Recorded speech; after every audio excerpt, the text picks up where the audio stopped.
Brothers and sisters, greetings and peace be upon you. Salamun alaikum, shalom, bonjour, ya Ali, all the greetings in the world out there. I'm just going to test if my live feed is working because... Excellent, okay, it's working.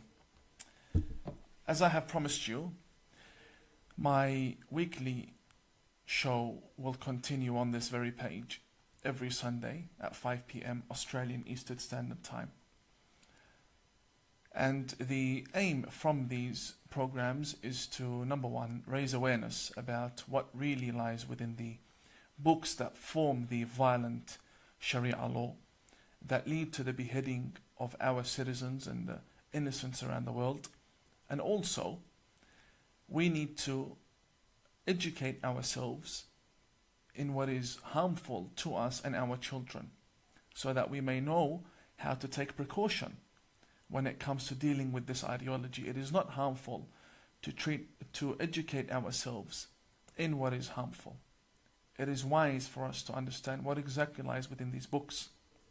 Now, many reformers are reformers because they are Muslim, not because they have actually spent a time studying within the seminaries. Not that it is a requirement that one needs to have some sort of degree in order to stand against ISIS, but I think the world we live in is more interested in stamped documents from radical institutes than the actual truth that lies within the very books. This here between my two hands is the manual for every single Muslim on the face of the earth. Every single Muslim believes in what I am holding between my two hands. They may indirectly or directly believe in it.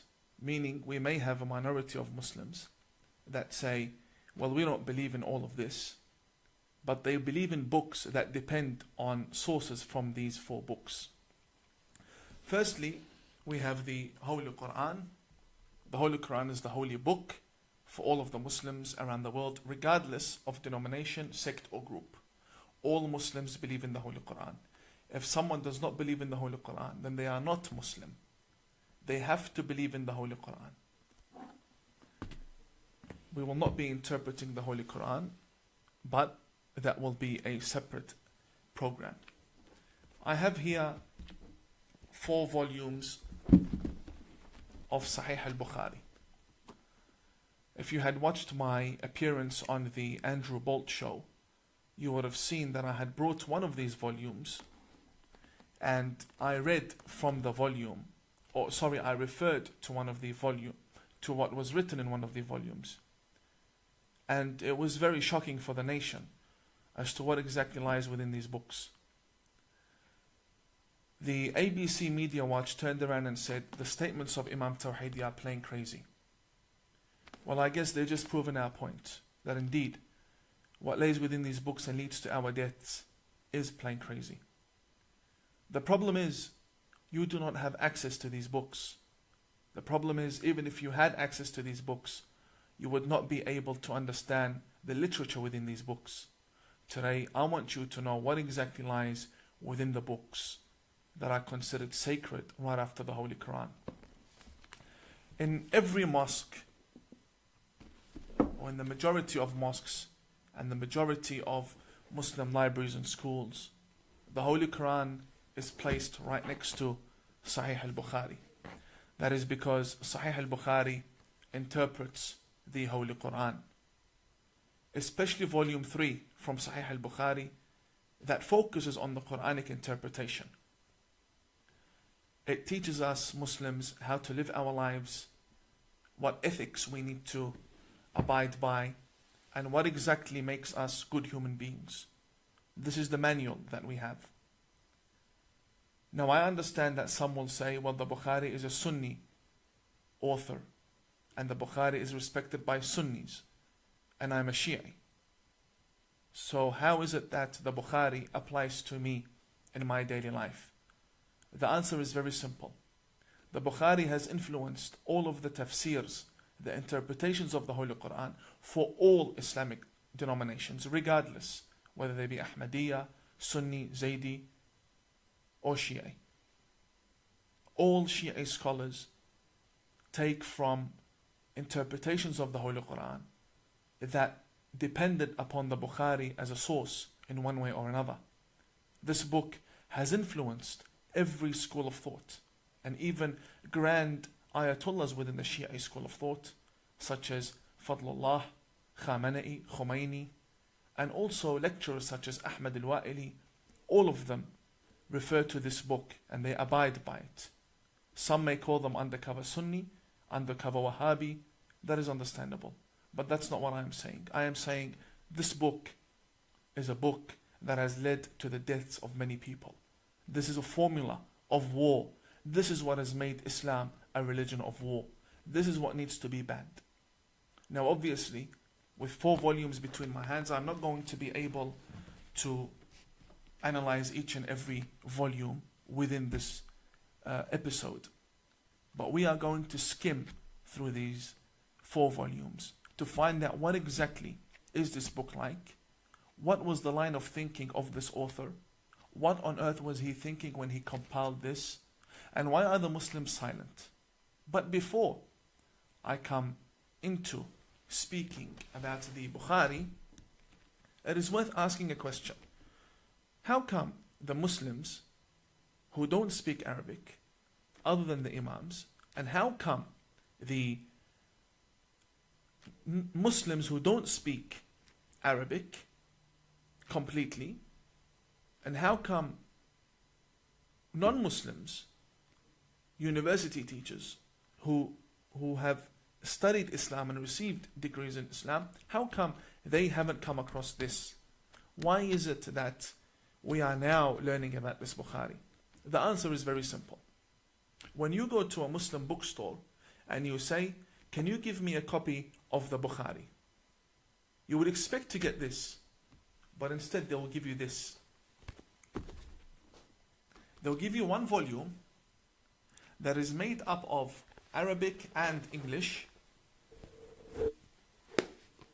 They have cherry-picked and selected for you and translated for you what they want you to read from Sahih al-Bukhari. They do not want you to read everything within Sahih al-Bukhari. As you can see, they have titled it Sahih al-Bukhari, the early years of Islam. And they explain and translate. But this is not al-Bukhari. This is a small compilation from what they want you to know about Bukhari. This is the real Bukhari. We who seek knowledge want to know what forms this radical ideology. We want to know what's in the book. Therefore, let's get into it. Muslims go around the world rioting, killing people, because they believe that their Prophet Muhammad has been insulted. I'd just like to double check if the voice is actually reaching you. Brothers, my dear friends, brothers and sisters, if you can hear me clearly, before I get into the topic, can you please type 1 for me? Just some of you give me 1.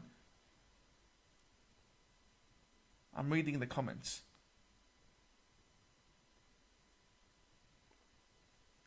Just a 1, thank you very much. If you can hear me, can you please confirm?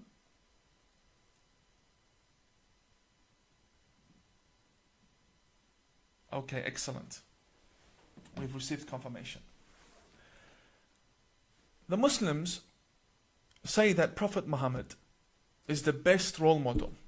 They say that Prophet Muhammad is the best human being and that we should all follow him. I, as a Muslim, believe that. Why? Because I believe that the Prophet Muhammad, that I believe in, my version of the Prophet Muhammad, is someone who respects the Jews and loves the Christians and honors the atheist and allows churches and synagogues within his government. The problem with my version of Muhammad is that only a minority follow it. The majority follow a different Muhammad. And when I say majority, I do not mean 5 to 50%. I mean 95% of the Muslims believe in the Muhammad, the Prophet Muhammad portrayed in the Bukhari. Nowhere else. Nowhere else. All books of history refer to the Bukhari. So let's find out, what really is Muhammad like according to the Bukhari, according to the faith of the Grand Mufti, according to the faith of television celebrities that are Muslim in this country, according to the faith of activists within America. All of these Muslims who go and say that Prophet Muhammad was an environmental activist, a human rights activist. Okay, I don't disagree, but is that the Muhammad you believe in? Or are you changing fates every time you're subjected to a question that you cannot answer? So you change faith in order to answer that question. The Prophet Muhammad that the majority of the people speak about and fight for and defend is not the Muhammad they believe in as an ideology. There's a big difference between the Prophet Muhammad in the actual sacred scriptures and the Prophet Muhammad that is portrayed as a prophet to the West by 95% of the Muslims. The Muhammad that is being portrayed in the West is a Muhammad I reject. I do not believe in that prophet. I believe in a version that the minority believe in. And this is what reformers want. Reformers say, get rid of these role models that you have formed and you believe in. Get rid of them and start rethinking what a prophet should be like, because that will influence your ethics and your culture as Muslims. But they do not want that. They want to stick to the Muhammad that they have been brought up listening to. But the sad news is, it's all a fake. The Muhammad Linda Sarsour mentions is not the Muhammad she believes in. Today, I'd like to show you what exactly is written within these books regarding Prophet Muhammad, regarding their noble prophet. What exactly do these books say? I'll start with volume 1. And I know the techniques of the radicals. These books are a big surprise to them. That now Tawhidi, Imam Tawhidi is now on live showing the West what these books contain. And the Imams, as I speak, do not underestimate this. As I speak, the Imams are contacting each other right now, without a doubt. And they will hold an emergency meeting as to what to do with Imam Tawhidi. Because I know how my community will react. So before they start saying, this is a fake cover and the inside is not the real Bukhari, I'll have to show you up close that this is the Bukhari. This is Sahih al-Bukhari. And this here is volume 1. And I will show you the license of the publication. Just for the record, you can pause the video later on. This was printed in Beirut, Lebanon, and it was printed by the publisher Dar al-Kutub al-Almiya. It was printed in 2014, and it is titled Sahih al-Bukhari, The Correct and Authentic Traditions of al-Bukhari, and it contains prophetic hadith. This is volume 1. This is exactly what I was taught. Let me show you why I had to rebel against the school of thought that once upon a time wanted me to be a missionary to the West. So you can understand why these statements are being issued against me, saying I'm a fake. I'm a fake because I left this. We don't need to go too deep into the book. First volume. And let's look at the first 100 pages within the book. Page 45 of this very book, volume 1, and segment 5, it is called Bab al-Takhfifi fi al-Wudu'. It speaks about the purification and purity of oneself before engaging in any form of prayer. Muslims wash themselves 5 times a day, meaning they wash the face, they wash the hands first, then the face, Then they come to the two arms and wipe on the head, and then they wipe on the feet. This is called the ablution. It's called the wudu. The wudu. It's also pronounced wuzu or wudu.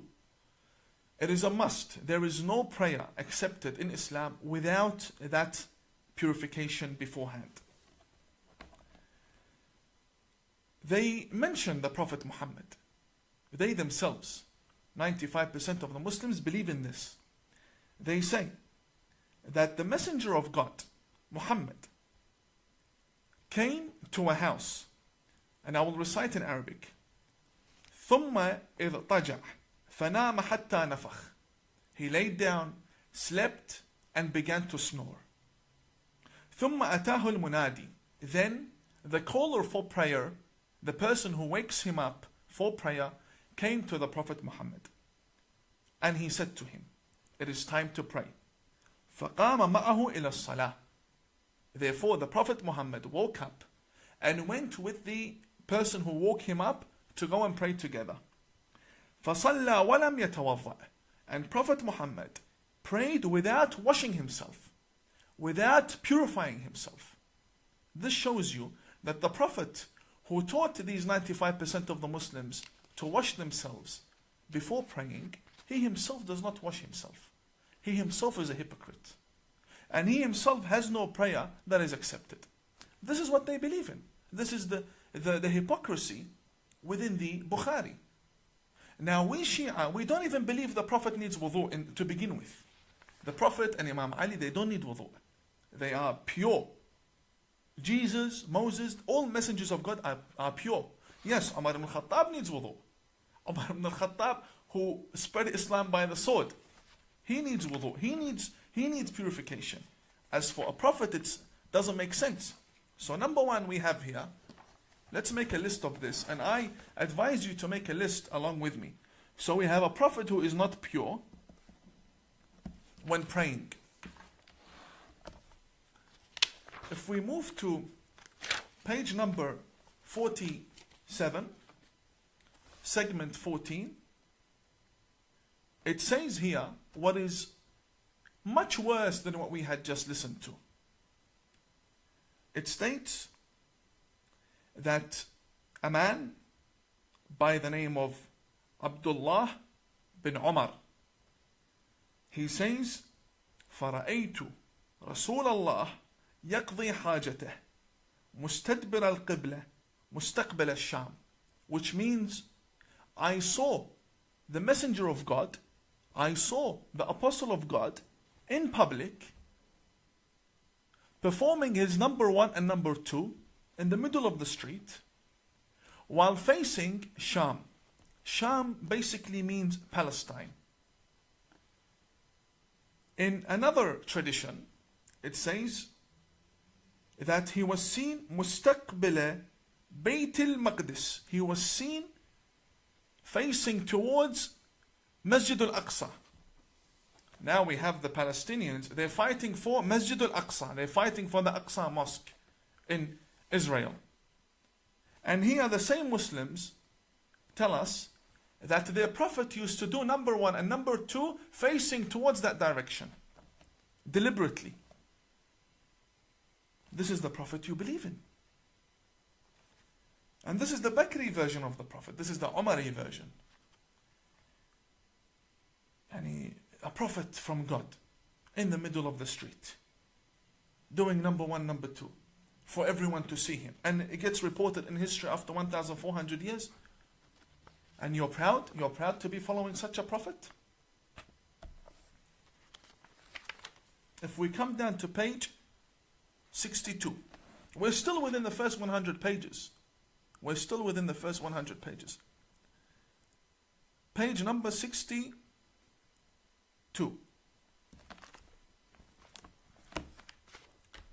It states, أتى النبي, the Prophet came, فبال قائما, ثم دعا بماء, فجئته بماء فتوضأ.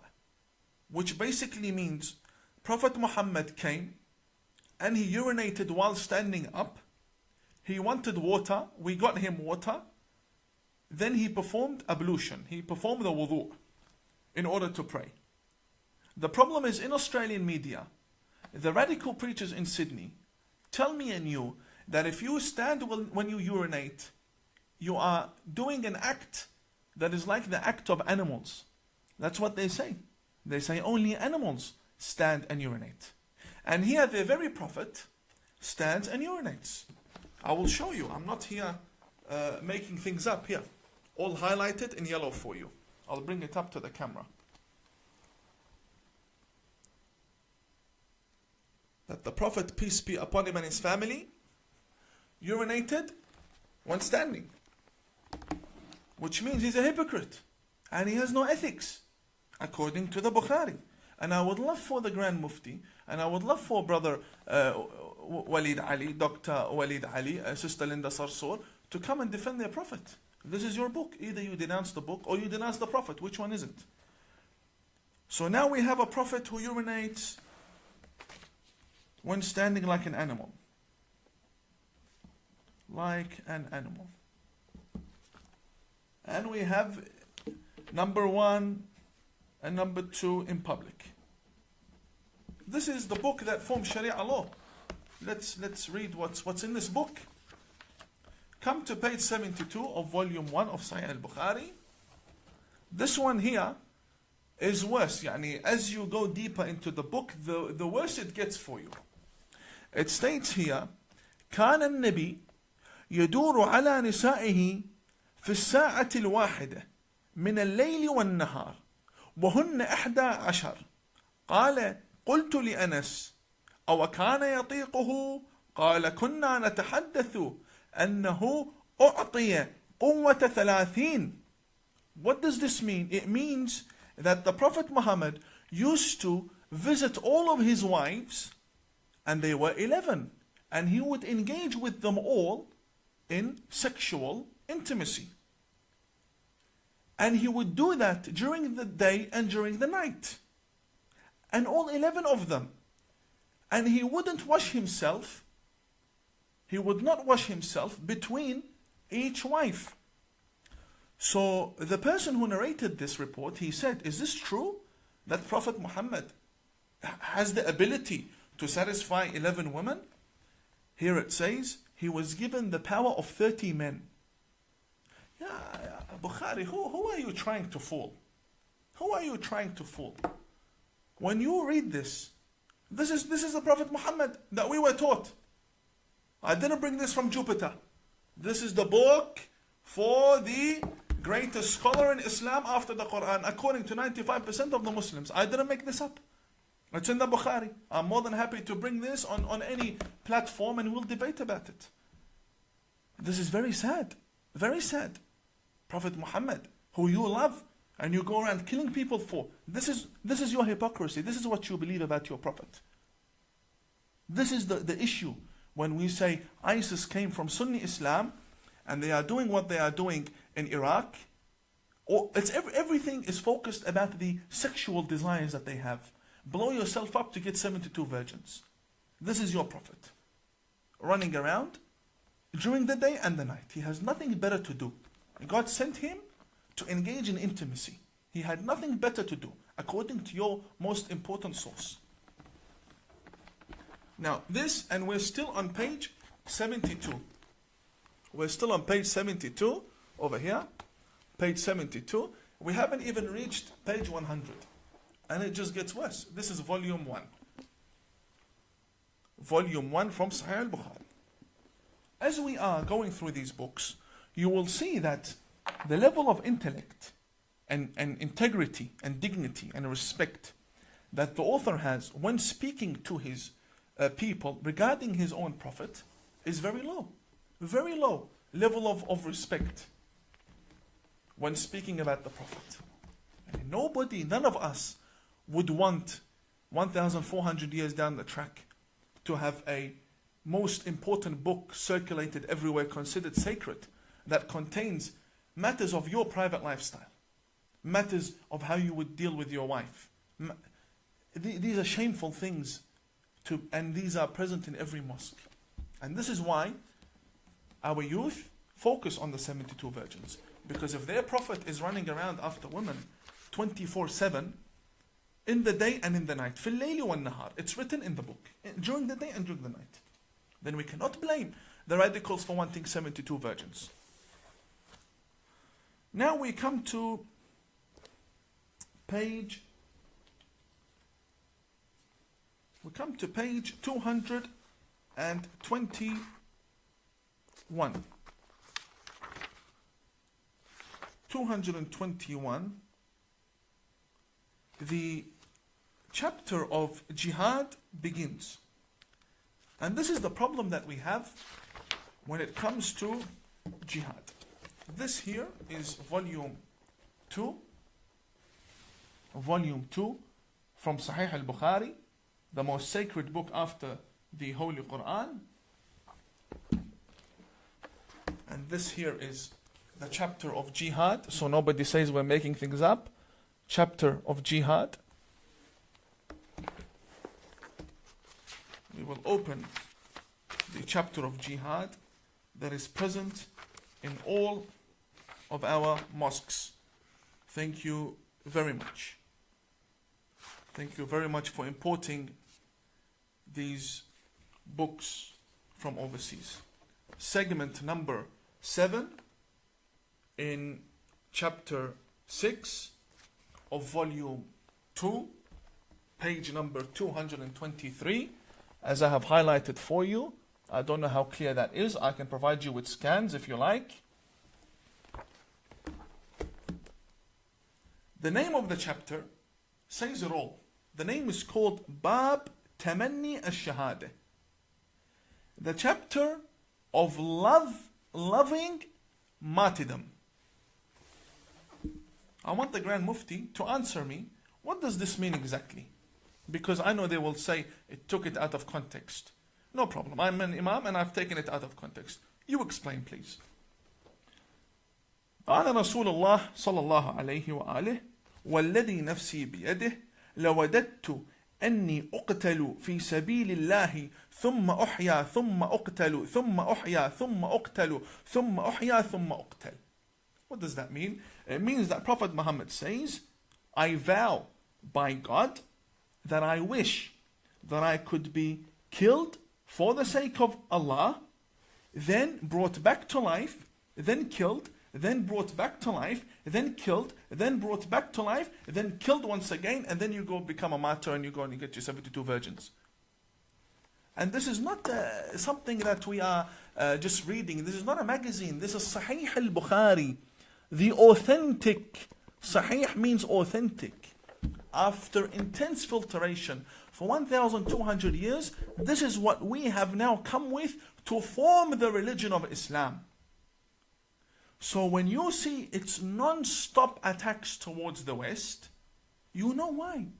Because they themselves wish to die, come back to life, to die again, come back to life, and die and come and non-stop. This love for death that they have, I don't know where it comes from. Do you know where it comes from? It comes from this book. When you wonder, what is the root for terrorism? This book. This here. When the Muslim is taught that your Prophet wishes to die and come back to life once again, just in order to die again, you can't blame the 15-year-old and the 17-year-old and the 22-year-old to want to go and blow themselves up. You cannot blame them. This is in the book. And this book is in Australia. This book is... When I show you, the ABC says I'm playing crazy. When I'm silent, the right says we're crazy. So please, left and right, let me do my job. I'm here to raise awareness. Now, we've finished from an example. These are all examples I'm giving you. I cannot go through the whole book. Examples I'm giving you with regards to jihad. Now, the book, the very volume explains to us why the Prophet would say such a thing. According to Al-Bukhari. Why would the Prophet say such a thing? Very easy. You read in page 348. I'll lift it up again for you. 348. This says, segment number 11, chapter 59. It says, Bab Sifat Iblis wa Junudih. The characteristics of Satan, of Shaitan, of Satan and his soldiers. Then we have a testimony from Aisha. Aisha is the wife of Prophet Muhammad, who was also a terrorist after the life of Prophet Muhammad.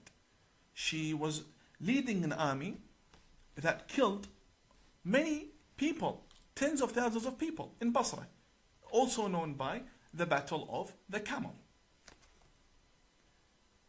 Aisha, this is the 7-year-old wife, apparently. According to us, according to our evidences, the more reasonable evidences, she was over 18, she was over 20. And we also have evidence that she was married and she had a child before she married Prophet Muhammad. But we won't get into that. All the Muslims haven't agreed upon her age. But what they have agreed upon is that she was either 6 to 13 by the 95% of the Muslims. The majority believe she was underage. Yes, I will not deny. Here, the very lady, Aisha, says, and Aisha, hadith number 3268. She says, سحر النبي حتى كان يخيل إليه أنه يفعل الشيء وما يفعله. It means that the Prophet Muhammad was possessed. He was possessed. He was a crazy, delusional man. To the extent, حتى, she says, حتى كان يخيل إليه, to the point that he would start imagining things. And he would consider that he has done things when he didn't do anything. So when you find the Prophet saying, I want to die and come back and die and come back, it's because they believe he's a delusional man. They believe he's a psychopath.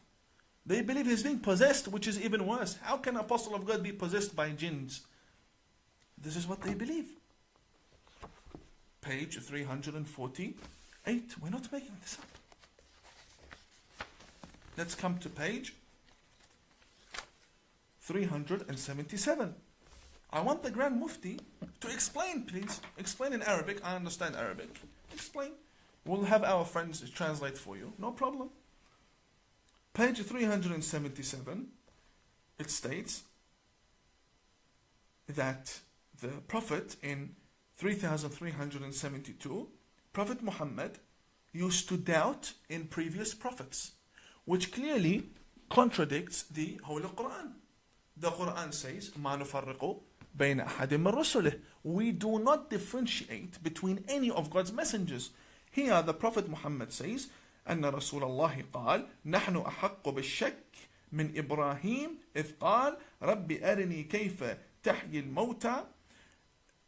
Prophet Muhammad says that we are more worthy to doubt in the words of God than Abraham when he said, Oh God, show me. How can you give life to the dead person? If someone's dead, how can you give life? Show me. So the Prophet Muhammad himself, according to 95% of the Muslims, was a delusional man. According to Sunni Islam, this is Al-Bukhari. So if your Prophet was doubting in his own message, in the revelation that had come to him, then why do you not allow anyone else to doubt in your Prophet? Why do you always want to paint a good picture? Firstly, reform, get rid of this book, and then we'll start a new platform of understanding what are the good things in the life of Prophet Muhammad that you can learn from. Not this book. We're up to volume 3. Volume 3 from Sahih al-Bukhari. غلط al-Bukhari. Volume 3. And here I have a challenge. I have a big challenge right now. I'll just double check since I turned my live off. Okay, we're still going. To be honest, I stopped taking notes down about everything. I might as well do it now. So now we have a possessed sexually hungry prophet, from what I can remember. Because we need to find the result at the end of the day. This is volume 3. Let me take you to page 462. This one here. Any Muslim from the majority faiths. A big challenge to all of my brothers out there. The Grand Mufti, the Australian National Imams Council, all of my brothers. Sister Linda Sarsour, all of my sisters as well. Sister Linda Sarsour, Yasmin Abdul Majid, Brother Walid Ali, all of the brothers who consider themselves Muslim. This is your book. And this is not any book. This is the number 1 book after the Quran. Page 462 states, Hadith number 5445, segment number 44. The door or the chapter of the dates. Dates. قال رسول الله, it says, the Prophet Muhammad says, من تصبح كل يوم 7 تمرات لم يضره في ذلك اليوم سم ولا سحر. It states over here, because I want to show you the accuracy of this book that is killing our people. I want to show you the accuracy. It says over here, whoever wakes up and eats dates, whether they be 7 or different reports, whoever eats dates will be immune to poisoning during that day. Whoever eats dates will not be affected by any poison. It says over here, sum, which means any poison. Okay. I have a challenge. I have here dates. And I have here kerosene. I have here kerosene. And I have a cup of water. I have an empty cup, a glass. So you can see perfectly. And I have 2 dates over here. My challenge to the Australian National Imams Council. If this book is accurate, that means the Prophet portrayed in the previous volumes we just shown is an accurate portrayal. And you cannot blame anyone for thinking wrong about your Prophet. If it is not true, then denounce. Say this is not a good book. Do not consider it sacred. Because people are dying because of the chapter of jihad. If it is true, then come. Here, I have 2 dates for you. I have 2 dates and it's iftar time. Now you're breaking your fast. 2 dates and I will pour you a cup of kerosene from Bunnings Warehouse. Come drink. Yalla Habibi, come. Come drink, and I want to see how you will not end up in the hospital. If you end up in the hospital, then you have done that to yourself for the sake of your own faith. If you end up dying or you end up with serious injury, then you're a victim of your own faith. This is what you believe in. And if you end up healthy and nothing's wrong with you, I will convert to your faith. I will resign as a Shia Imam and I will come and I will kiss your feet and I will study under you. I will start all over again. If you can prove me wrong, come. I'll pour you 1 cup from this after you have 2 dates so we can see exactly, is this book accurate or no? If it is really the word of God and if it's really what you believe is correct, come. I give you 2 dates plus here a kerosene and enjoy. This is nonsense. This is volume 3. Now we're up to volume 4. And volume 4 is a tragedy within a tragedy within a tragedy. Volume 4 from Sahih al-Bukhari. Volume 4 Sahih al-Bukhari. And by the way, the books of the Shia will come next. This is the main Sunni author.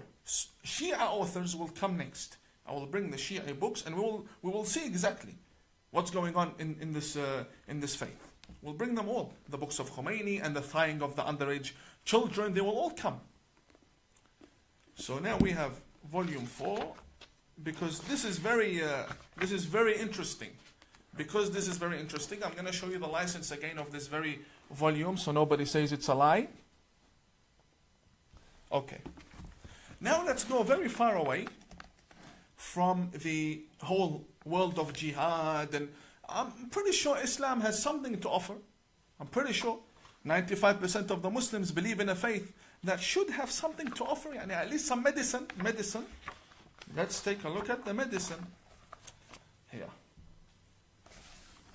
Also page 16. Page 16, it says the chapter of medicine with the urine of the camel. تفضل. Chapter of medicine with the urine of the camel. Medicine, medication, cure with the urine of the camel. Let's read. It states, a group of people came and visited the Prophet in Medina, which means he had a government. I don't believe the Prophet had a government, but I believe he had a strong establishment. We'll speak about the government of the Prophet in a different time. As for now, they came to Medina, where the Prophet had his religion established. And they became sick. What do they do when you become sick and you have the Prophet? He's the best doctor. So they went to the doctor. The best doctor in the opinion of the Australian National Imams Council. The best doctor in the opinion of the Grand Mufti, Dr. Ibrahim Abu Muhammad. The best doctor according to all of the Muslims. The best doctor, the Prophet Muhammad. This is your book, not mine. This is your book. What does the best doctor say to the sick people that came to him?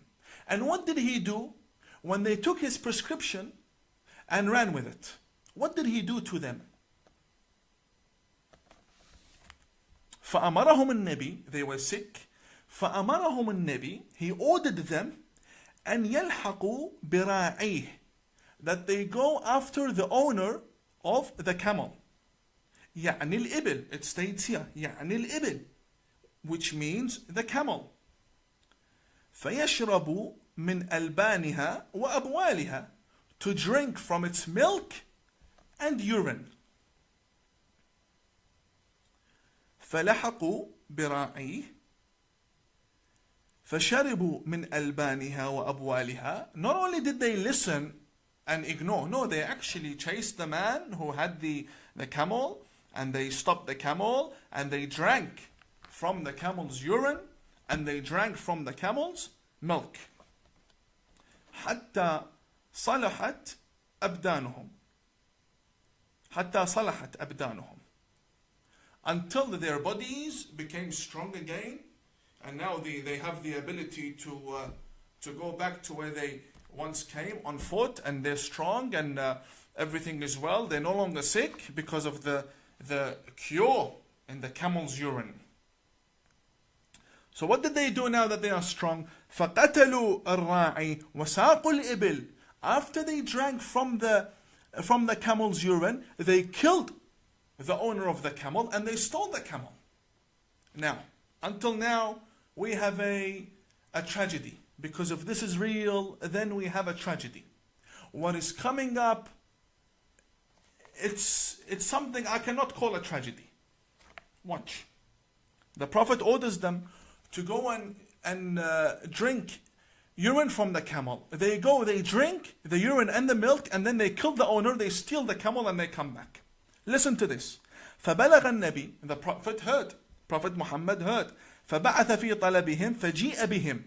So he said to his companions, go bring these two people who did this to the owner of the camel. So they brought them. What did Prophet Muhammad do? فقطع أيديهم وأرجلهم, according to them, to the 95% of the Muslims. Ya Grand Mufti, can you please explain? The Prophet here chopped their hands and their legs. Why? Because they stole a camel. It states, فَقَطَعَ أَيْدِيَهُمْ وَأَرْجُلَهُمْ وَسَمَّرَ أَعْيُنَهُم. And he brought two nails, the nails that you would use for the wall, and he poked their eyes with it.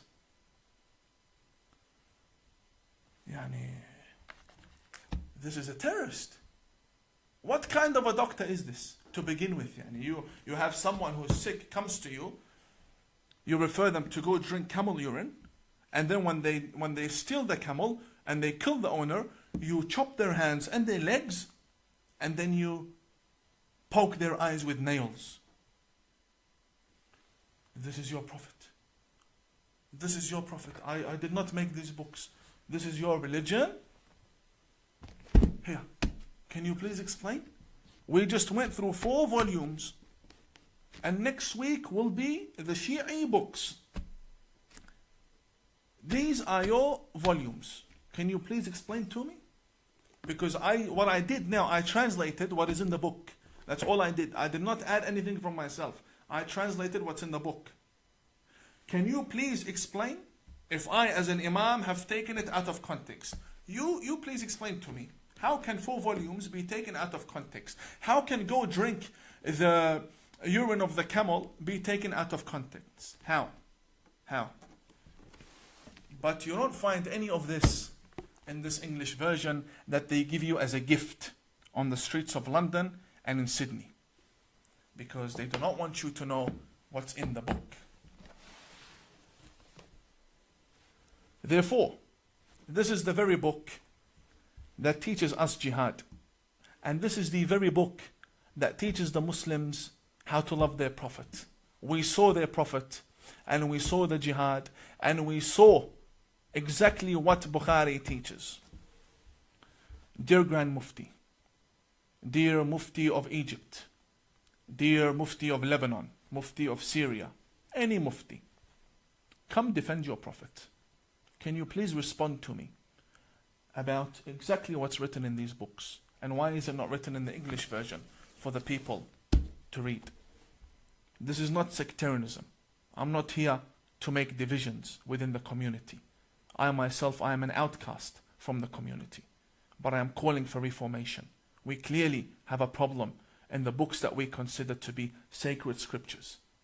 If this is the book you use to interpret the Quran, then you cannot blame people to hate your Quran.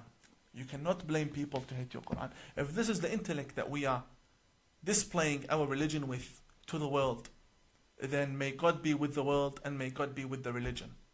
Because this is clearly something wrong. I stand against this book and against the author of this book. And I do not consider it to be sacred at all. And next week I will show you the books of other denominations that need reformation.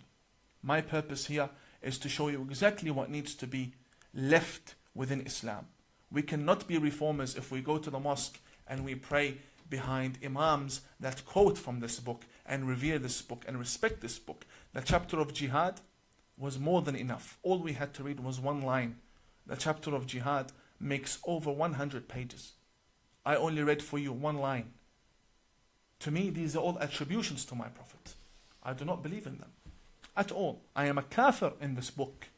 I do not believe in it at all. I believe in the Prophet that loved Moses and loves Jesus. And we have a study, but the problem is only a minority believe in that study. And now we have reached the end of the first show. I honestly pray that you had somewhat benefited from tonight's episode where we raise awareness regarding these books. May God bless you all. Thank you very much for your time, and I will see you in my next live stream. God bless you all and have a good night.